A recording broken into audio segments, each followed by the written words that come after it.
Bay, asan si Digma? Diyan po sa labas. Oh, kamusta naman yung mga araw na wala ako dito? May nababanggit ba siya tungkol sa'yo? Wala naman, te.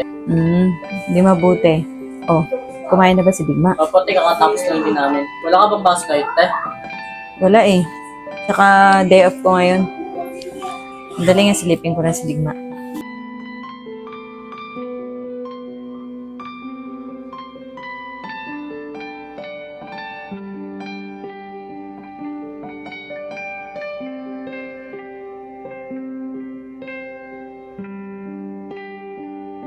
Ay, parang napapansin ko yung kalungkutan ni Digma. Bakit mo kayo pasyal si Digma? Total, wala ka naman pasok ngayon eh. Yun na nga rin iniisip ko ba eh. Kaso, iniisip ko, baka magkita sila kasi ng tunay niyang ina. Hindi naman siguro mamumukhaan yun. Kahit na, naalala ko kasi nung dumaan siya dito sa bahay natin eh. Halos titigan niya nga si Digma. Ano, te? Ibig sabihin nakita niyo si Digma. Oo. Anong reaction ni Micah? Ayun, sinabi niya. Mukha daw siya ng kapatid ng asawa niya. Paano yan? Ayun na nga ba eh.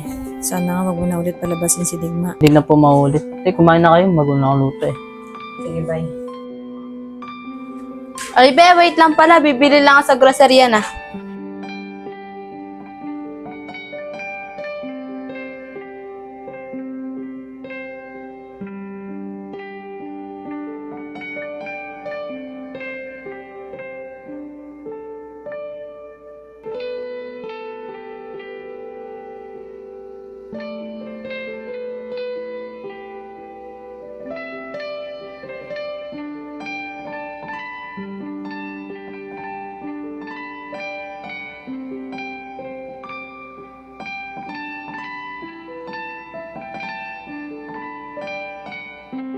Dok?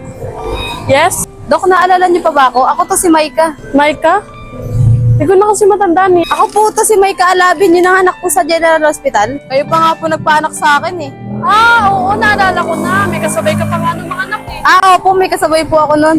O ano nga pa lang sa atin? May tatanong po sana ako. Tungkol saan? Sa anak ko po. Bakit? Ano problema sa anak mo? Dok, kasi baka lang po may napansin kayo na napalitan yung anak ko.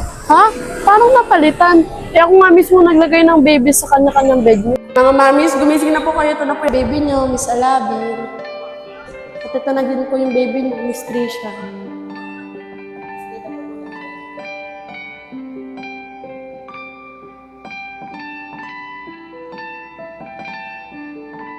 Nararamdaman ko parang pinalitan yung baby ko. Baka pakiramdaman niyo lang po yun. Kasi alam ko, nilagay ko yung baby sa tabi mo. Si Dok, di ba yung lukso ng pagmamahal ko sa bata? Kahit kayo, Dok eh, mararamdaman niyo po yun, di ba? Tanging paraan lang dyan, Miss Alabin, ipa-DNA test mo yung bata para malaman niyo kung anak niyo talaga yun. Sige po, Dok, maraming salamat po O, talaga. paano, Miss Alabin, dito na ako. May pasyente pa kasi nag-aantay sa akin eh. Sige po, ingat po. Tagal mo ng asawa ko. Nung oras na pupunta pa kami sa ospital, oh. Ano, kanina pa ata nag-aantay asawa ko. Hoy, be!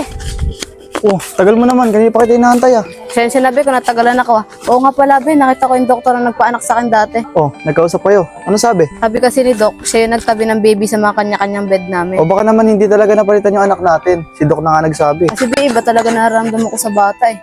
Pero may sinabi sa akin si Doc, kung anak talaga natin, pa-DNA test daw natin. Ano ka ba, be? Mahal-mahal ang DNA test, eh. Pero be, gagawa ko ng paraan para mapatunayan kung anak talaga natin siya. Ikaw, be, bala ka. Ano, tutuloy pa ba tayo pumunta ng hospital ngayon? Di na be, total nakausap ko na rin naman na si Doc eh. Oo nga pala, asan na yung bata? Andyan, tulog. Tara, pasok na muna tayo dito sa bahay.